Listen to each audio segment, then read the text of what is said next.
Bismillahirrahmanirrahim. Assalamualaikum warahmatullahi wabarakatuh.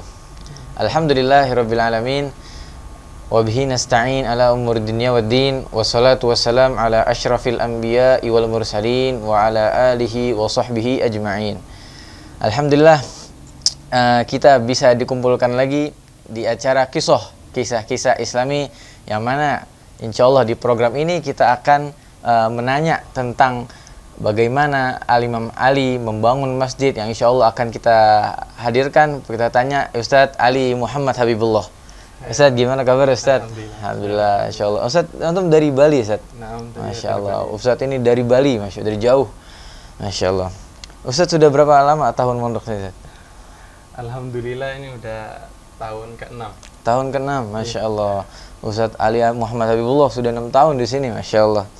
Oke Ustadz, Al-Fakir ingin menanyakan awal bagaimana perkembangan pondok yang Imam Ali bangun ya Ustadz ya. Pertama nih, bismillah. Berapa nih Ustadz tahapan Al-Imam Habib Ali dalam mendirikan Ribat dan Masjid Riyad Ustadz? Al-Imam Ali bin Muhammad bin Husain Al-Habsyi, beliau mendirikan Ribat itu ada 2 marhalah, ada 2 periode. Periode yang pertama setelah kepulangannya beliau dari menimba ilmu. Beliau menimba ilmu kepada ayah beliau, Al-Habib Muhammad bin Husain Al-Habsyi. Yang mana pada zaman itu Al-Habib Muhammad bin Husain Al-Habsyi ini memegang maqam yang sangat tinggi, memegang jabatan atau martabat yang sangat tinggi, yaitu Al-Mufti Al-Haramain Asy-Syarifain. Beliau menduduki Mufti Haramain di Mekah dan juga di Madinah. Dan juga beliau ini Al-Imam Ali bin Husain Al-Habsyi menimba ilmu sendiri kepada ayahnya. Dikatakan di dalam qasidahnya Al-Imam Ali bin Muhammad bin Husain Al-Habsyi, abun yatalaqqa an abihi wa hakadha. Dan seperti itulah dari anaknya menimba ilmu kepada ayahnya, kepada ayahnya. Beliau pulang daripada Al-Haramain Asy-Syarifain pada tahun 1275 Hijriah. Beliau pulang pada tahun 1275 Hijriah. Beliau pulang dari Haramain Asy-Syarifain menuju ke Seun. Ya, beliau menuju ke Seun, dan pertama kali beliau mengadakan belajar mengajar yaitu di Masjid Hambal. Di Masjid Hambal. Nah, di Masjid Hambal Daraja, yang tempatnya sekarang ada bertepatan di Suk Nisa, di pasar perempuan di sini. Beliau membuat kegiatan ngajar-mengajar selama 18 tahun. Selama 18 tahun lamanya beliau mengadakan ajar mengajar. Pada saat itu Masya Allah dikatakan umur beliau ini 19 tahun. Masya Allah, masih muda. Masih sangat-sangat muda. Beliau sudah berpikiran untuk mengajar orang-orang yang ada di sekitarnya. Beliau sudah membuka sakan, sudah membuka tempat tinggal, dan juga beliau sudah menyewa tempat-tempat, menyewa apartemen atau menyewa rumah bagi seorang talib atau bagi seorang pelajar yang ingin belajar ke beliau langsung. Dari marhala beliau mengajar di Masjid Hambal Baraja pada tahun 1278, semakin banyaknya tulab, akhirnya Masya Allah banyak muhibbin pula yang datang ke beliau. Banyak orang-orang yang karim atau yang kurama, yang dermawan, mengasih beliau dana untuk membangun Ribat. Akhirnya dibangunlah Ribat pada zaman itu. Tobaan dibangunnya Ribat ini pada tahun 1296. Ya, dibangunnya pada tahun 1296 Hijriah. Beliau membangun Ribat dan semuanya sudah kamil, ya, sudah jadi. Adapun Ribat sekarang ini hanyalah renovasi. Karena ada tahapan-tahapan renovasi setelahnya. Ada tahapan renovasi yang mana Al-Imam Ali bin Muhammad bin Husain Al-Habsyi pada tahun 1303 beliau Al-Imam Ali bin Muhammad bin Husain Al-Habsyi mentarmim atau merenovasi kembali bangunan-bangunannya pada tahun 1303. Itu marhalah yang kedua bagi bina ribat. Dan juga seiring berjalannya waktu, subhanallah, di situ ada matar, ada suyul, ada banjir, ada hujan yang sangat dahsyat di Hadramaut. Sampai sebagian daripada ribat ada yang rusak. Dan Al-Imam Ali bin Muhammad bin Husain Al-Habsyi radhiyallahu anhu, beliau mentakzim, beliau sudah azam untuk mentausi ribat, untuk memperluaskan daerahnya ribat ini, untuk membangun ribat. Akhirnya beliau membangunlah Masjid Riyadhul Jannah. Dan juga pada saat itu, pada tahun 1315, beliau membangun menarah. Ya, kalau bahasa Arabnya manarah, ya, orang-orang sini mengucapkan dengan amiyahnya manarah. Ya, makanya di sini terkenal juga menaranya Al-Imam Ali bin Muhammad bin Husain Al-Habsyi ini terkenal. Dan dikatakan at-tarmim, yang merenovasi ini salah satu orang yang terkenal juga, yang mana orang yang merenovasi ini Masya Allah, ana lupa namanya, beliau yang membangun menara di Masjid Muhdhar juga, dan menara-menara yang ada di masjid-masjid di Tarim. Salah satu arsitek yang Masya Allah, ya nih. Karena kalau Al-Fakir dengar dari ceritanya Al-Habib Muhammad bin Ali Al-Habsyi, Al-Imam Ali bin Muhammad bin Husain Al-Habsyi ketika mendirikan ribat tidak mau sembarang orang yang membangun. Beliau mau orang yang benar-benar orang yang benar-benar ahli di dalam bidang tersebut. Dan itu tadi marhala pembangunan ribat, dan juga marhala pembelajarannya, belajar dan mengajarnya Al-Imam Ali bin Muhammad bin Husain Al-Habsyi. Allah, berarti Imam Ali ini ketika membangun ribat ini mempunyai banyak marhalah ya, dari awal itu, Masya Allah. Betul. Oh ya Ustaz, Masya Allah nih Ustaz. Masjid Riyadh ini kan sangat masyhur di mana, di setiap negara, bahkan masyhur ini karena banyak karena kemuliaannya. Kalau boleh tahu nih Ustaz, apa keberkahan dari Masjid Riyadh ini Ustaz? Sedikit tentang keberkahan Masjid Riyadh ini Ustaz. Nah, Masya Allah, Masjid Riyadhul Jannah ini banyak terbangun di daerah Asia, ya, terutama di daerah Indonesia, di daerah Afrika, dan juga di daerah-daerah yang lain, karena tabarukan dengan Masjid Riyadhul Jannah yang ada di Seoul. Iya, banyak, karena di negara Indonesia maupun dimanapun, khususnya di Indonesia, banyak masjid yang Riyadh karena bertabaruk, Ustaz, ya. Nah, betul, bertabaruk kepada Masjid Riyadh. Dan Masya Allah, Masjid Riyadh ini selesai Imam Ali bin Muhammad bin Husain Al-Habsyi radhiyallahu anhu membangun masjid ini, selesainya itu pada tahun 1303. Pas pada saat itu pula Al-Imam Ali bin Muhammad bin Husain Al-Habsyi melihat Rasulullah Shallallahu Alaihi Wasallam secara yaqظatan. Beliau dalam Masjid Riyadh itu? Iya, betul. Beliau melihat Rasulullah Shallallahu Alaihi Wasallam berdiri di depan mihrab, dan Rasulullah Shallallahu Alaihi Wasallam mengucapkan kepada Imam Habsyi, al-ilmu Riyadh, katanya. Sambil menunjuk beliau, sambil Rasulullah SAW menunjuk kalau ilmu itu ada, kalau sesungguhnya ilmu itu ada di Masjid Riyadh. Dan kita tarik kembali dari perkataan al-ilmu Riyadh, kalau di dalam ilmu perhitungan, ilmu hisabnya orang Arab seperti abajadun hawazun, itu semuanya itu kamil di jumlah pas 1303, pas dengan tarikh atau tanggal atau tahunnya selesainya pembangunan Masjid Riyadh tersebut. Dan juga Masya Allahnya Masjid Riyadh ini mempunyai berkah yang sangat banyak. Karena apa? Karena Al-Imam Ali bin Muhammad bin Husain Al-Habsyi mengadakan majelis di situ pula, diadakan majelis Madras Isnin, yang mana seperti biasanya membaca hadis Sahih Bukhari. Ada di masjid itu ada namanya Rawdatul Hadithiyah, yang sajadahnya warna hijau sendiri, beda sendiri. Di situ ada Rawdatul Hadithiyah. Biasanya Al-Imam Ali bin Muhammad bin Husain Al-Habsyi duduk di sana, di baina dhahi dan juga baina dakhil masjid. Beliau duduk di sana, beliau membaca Sahih Bukhari. dan pula yang terkenal dengan atharnya sampai sekarang ini Al-Habib Muhammad bin Idrus, Sahib Surabaya. Pada suatu saat dikatakan beliau ini setiap hari Senin tidak mau nerima tamunya.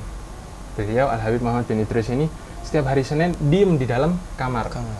Diem di dalam kamarnya, dan Masya Allah tidak mau diganggu.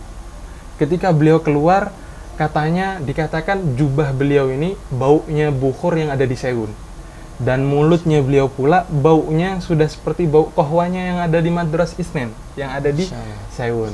Nah, seperti itulah ta'alluqnya orang-orang dahulu, karena dikatakan ziarah ke tempatnya orang-orang yang barokah, ya, ziarah ke tempat bekasnya orang-orang mengajar atau bekasnya orang-orang alim, yang mana orang alim itu telah mengajar di tempat itu, barokahnya lebih banyak daripada kita dikatakan itu daripada kita berziarah ke makbarahnya tersendiri. Seperti mana yang katakan Imam Nawawi juga kepada muridnya, ya, banyak yang datang ke Darul Hadith, tempatnya Imam Nawawi, mencari tabarukan di situ, ya, seperti mana pula yang ada di Masjid Riyadh, ya.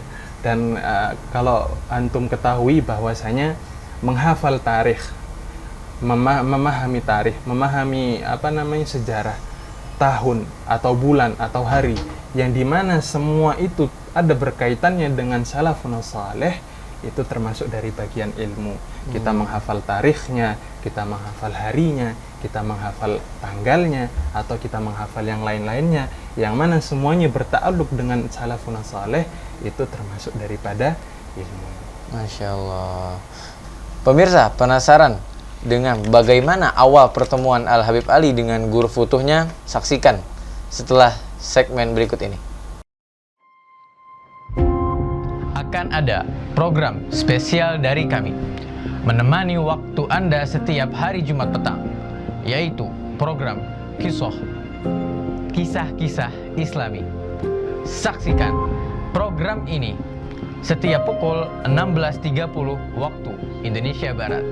Jangan lupa, siapkan hati untuk menyimak tayangan eksklusif hanya di Al-Riba TV. Al-Qissah, 'inda dzikri salihin tanzilur rahmah.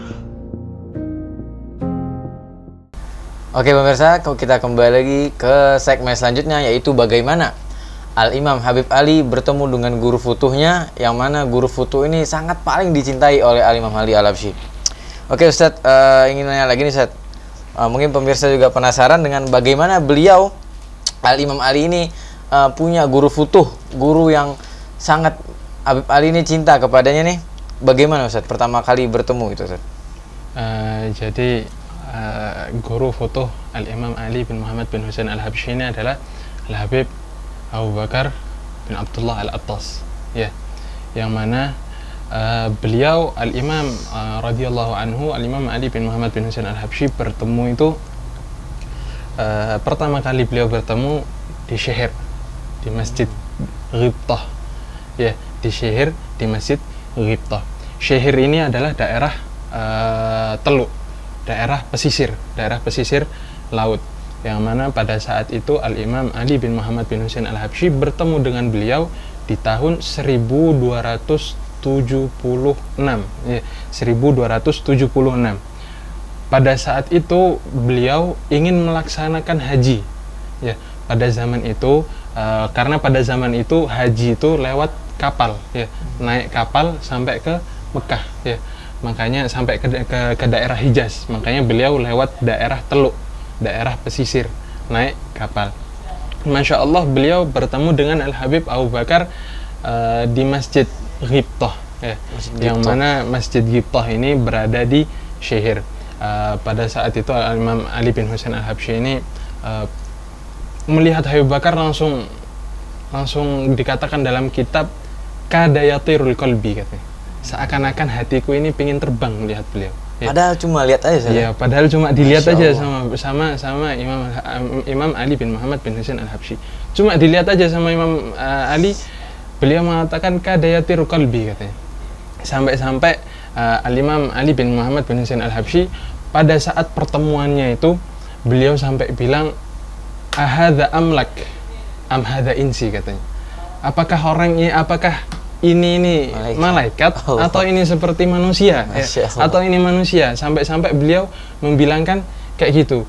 Akhirnya Al-Imam Ali bin Muhammad bin Husain Al-Habsyi salaman sama beliau di situ.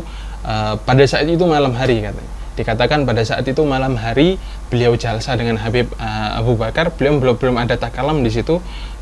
Terus beliau ini dikatakan walam arkudulailan katanya. Sampai satu malam ini Anda tidak bisa tidur, satu malam suntuk nggak bisa tidur. Karena lihat gurunya itu ya? Iya, Masya karena Allah. melihat baru kena nazariyah dong. kena Masya nazarahnya Allah. beliau ini langsung Masya Allah langsung terpikat hatinya Al-Imam Ali bin Muhammad bin Husain Al-Habsyi. Dan pada pada malam itu Al-Imam Ali bin Muhammad bin Husain Al-Habsyi ini kepo ya, pengen nyari tahu Habib Bakar ini bakal sholat subuh di mana ya, bakal sholat subuh di mana, bakal sholat subuh di masjid apa. Cari tahu lah Imam Ali bin Muhammad bin Husain Al-Habsyi. Makanya Imam Ali menemukan kabar kalau Al-Habib Abu Bakar ini bakalan sholat subuh di Masjid Umar ya, bakalan sholat subuh di Masjid Umar. Akhirnya sebelum subuh Al-Imam Ali bin Muhammad bin Husain Al-Habsyi ini udah standby, udah di masjid itu udah standby, udah nunggu beliau ya, udah nunggu beliau. Setelah nunggu beliau, akhirnya sholat subuh lah bareng bersama dengan Habib Bakar. Beliau sholat bersama guru futuhnya, terus beliau belajar dengan guru futuhnya. Pada suatu saat, Imam Ali bin Muhammad bin Husain Al-Habsyi ini bersama dengan temannya. Terus dikatakan temannya ini ketika melihat Al-Habib Abu Bakar Al-Attas, kullama waqa'a khatir fi qalbuh katanya. Ketika mana di dalam hati temannya ini ada khotir, ada sesuatu perasaan, Habib Bakar ini tiba-tiba langsung melihat ke beliau, ke temannya Imam Habsyi. Akan tetapi tidak ke Imam Habsyinya ya. Sampai di hatinya Imam Habsyi ini, kenapa kok Habib Bakar ini tidak lihat ke ana? Ceritanya tuh Imam Habsyi ini Masya Allah pengen dapat perhatian daripada dari gurunya Habib Abu Bakar bin Abdullah Al-Attas, pengen dapat perhatiannya dari beliau. Ternyata tidak dilihat-lihat, tidak dapat perhatiannya dari Habib Bakar Al-Attas. Sampai dibilang, Gul, bilang kalau nama ana ini Ali bin Muhammad bin Husain Al-Habsyi. Ya, siapa yang tidak tahu abahnya Imam Ali Al-Habsyi? Abahnya seorang mufti, abahnya seorang mujaddiduddin ya, yang memperbarui Islam, yang mengadat agama Islam di Haramain pada saat itu kan. Maka dikatakan, syuf ya Habib, hadza Ali bin Muhammad bin Husain Al-Habsyi. Katanya Habib Bakar cuma satu. Ajib. Ya, katanya Habib Bakar cuma satu. Ajib. Subhanallah, hatinya Imam Ali. Katanya Imam Ali apa? Kullama i'tirad, katanya setiap ana melihat matanya Al-Imam Al-Habib Abu Bakar bin Abdullah Al-Attas ini, setiap ana melihat pandangan ke wajahnya, beliau langsung mengacuhkan wajahnya daripada ana. Langsung diacuhkan wajahnya daripada ana. Seakan-akan itu katanya Imam Ali Al-Habsyi, setiap beliau mengacuhkan wajahnya daripada wajahku, maka dari itu hatiku terasa terbakar untuk pengen dekat kepadanya. Tambah rasa kangenku untuk dekat sama dia. Tambah rasa cintaku ini tambah besar kepada berkobar-kobar. Iya, saking berkobar-kobarnya kepada beliau, kepada Habib Abu Bakar bin Abdullah Al-Attas. Makanya pada saat itu Al-Imam Al-Habib Abu Bakar bin Abdullah Al-Attas mengatakan kepada Al-Imam Ali bin Muhammad bin Husain Al-Habsyi, syuf ya waladi futuhak fi rasyafaat. Ketahuilah wahai anakku, bahwa futuhmu ini terletak pada kitab Rosyafat, terletak pada kitab Rosyafat. Maka pada hari itu pula Al-Imam Ali bin Muhammad bin Husain Al-Habsyi membaca kitab Rosyafat. Dan Al-Imam Ali bin Muhammad bin Husain Al-Habsyi diam di Syihir ya, beliau singgah di Syihir itu, di daerah Syihir selama 13 hari untuk baca kitab kepada Al-Imam Al-Habib Abu Bakar bin Abdullah Al-Attas. Itu pertama kali pertemuannya beliau dengan Al-Habib Bakar Al-Attas. Dan pertemuan kedua itu adalah ketemunya beliau di Seun, ketika mana Al-Habib Abu Bakar bin Abdullah Al-Attas ini beliau jalan dari Huraidah yang segitu jauhnya datang ke Seun. Dikatakan beliau ini seorang penjual madu beliau tidak terkenal di daerahnya kalau beliau itu seorang kutub. Berarti Habib Abu Bakar master Ustaz? Iya, sah. Tidak ada di sini ceritanya wali yang menampakkan. Ya. Seluruh wali itu menutupi, sampai-sampai wahata abna al-Habib Abu Bakar bin Abdullah al-Attas itu bilang, sampai kita ini nggak tahu kalau abah kita ini seorang wali kutub katanya. Yang tahu itu jauh orang-orang Sewun ya. Padahal jaraknya Sewun sama Huraidah ini kan 2 jam, hampir 2 jam setengah ya, 1 jam setengah, 2 jam setengah. Tapi yang terkenal wali kewaliannya malah di Sewun. Ya. Pada saat itu Al-Habib Abu Bakar datang ke Sewun, dan Al-Habib Abu Bakar ini nginep di salah satu rumahnya Sayyid di sini, Sayyid Muhammad Segaf kalau tidak salah, Sayyid Muhammad Segaf. Beliau nginep di sana. Beliau nginep pada saat itu.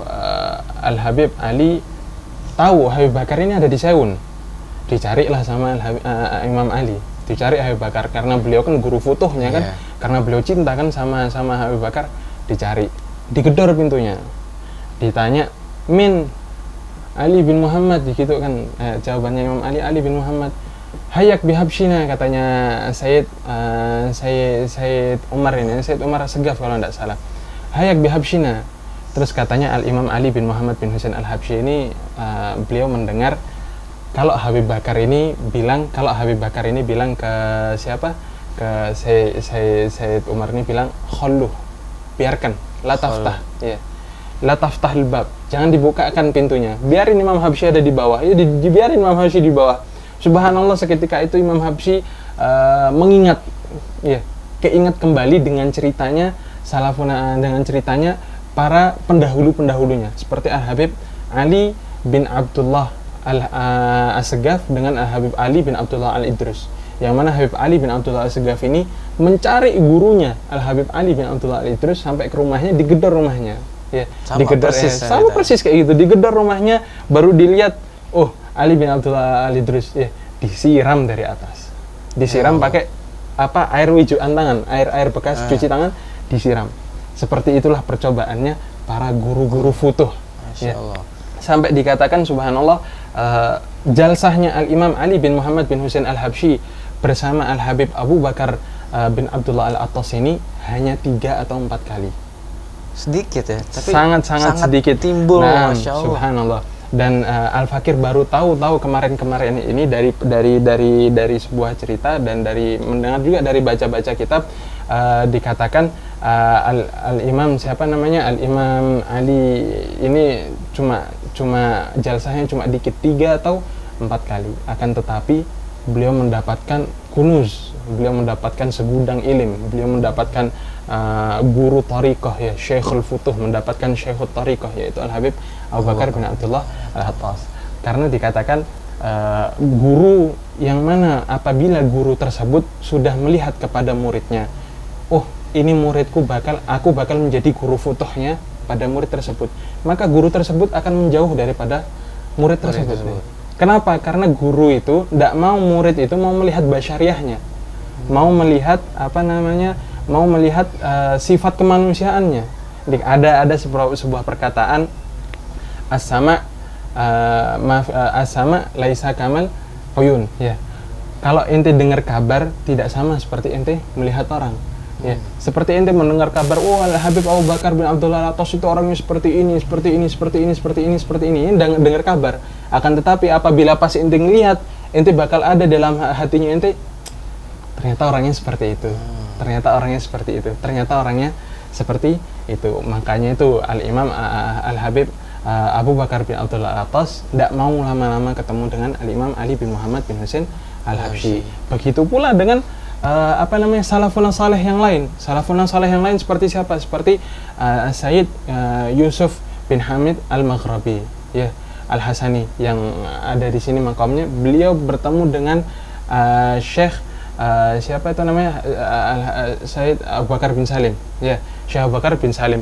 Beliau bertemu dengan Syekh Abu Bakar bin Salim ini, beliau jauh dari Maghrib, beliau jauh dari Maroko, jalan kaki, ya, pengen ketemu sama Syekh Abu Bakar bin Salim. Ketika mana bertemu dengan Syekh Abu Bakar bin Salim, katanya Syekh Abu Bakar bin Salim, ente ketemuannya cuma 2 hari aja.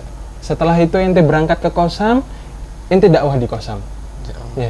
Setelah 2 hari aja ketemu beliau, akhirnya saya Yusuf ini langsung bilang, oh ya Said, ana datang jauh-jauh dari Maroko, ana pengen belajar sama antum. Lah kok antum cuma ngasih kita orang 2 hari doang mau duduk sama antum? Oh enggak, ana pengen berangkat ente ke Qasam. Akhirnya berangkatlah beliau ke Qasam. Selama 6 bulan beliau duduk dan dakwah di sana. Nah, makanya seperti itulah apabila Syekhul Futuh atau Syekh Thariqah sudah melihat muridnya itu akan seorang itu akan menjadi murid futuh, maka Syekh Futuh tersebut akan menjauh darinya karena dia takut apabila seorang murid tersebut melihat basyariah, melihat sesuatu sifat kemanusiaannya daripada Syekh Futuh tersebut. Beda dengan kita. Kalau kita kan bilang, wah ini bakal jadi Syekh Futuhnya ana harus duduk sama beliau, ana harus belajar sama beliau berbulan-bulan, bertahun-tahun.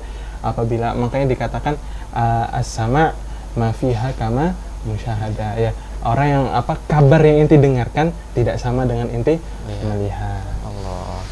Masya Allah nih teman-teman ya. Bagaimana Al-Imam Habib Ali ini punya tekad yang sangat kuat, sangat istimewa, sangat berkobar-kobar untuk apa? Untuk mencari keberkahan dari guru futuhnya tersebut, ya Ustaz ya. Bahkan sampai disiram oleh air cuci tangan, Ustaz ya. Masya Allah. Tapi tetap tetap cinta, tetap sayang sama gurunya, Masya Allah. Terima kasih kepada pemirsa yang telah menyaksikan acara Al-Qisah dengan saya Ammar Muhammad Faris. Apabila ada kesalahan dalam tutur kata, kurang lebihnya mohon maaf. Wabillahi taufiq wal hidayah. Wassalamualaikum warahmatullahi wabarakatuh. القصة عند ذكر الصالحين تنزل الرحمة.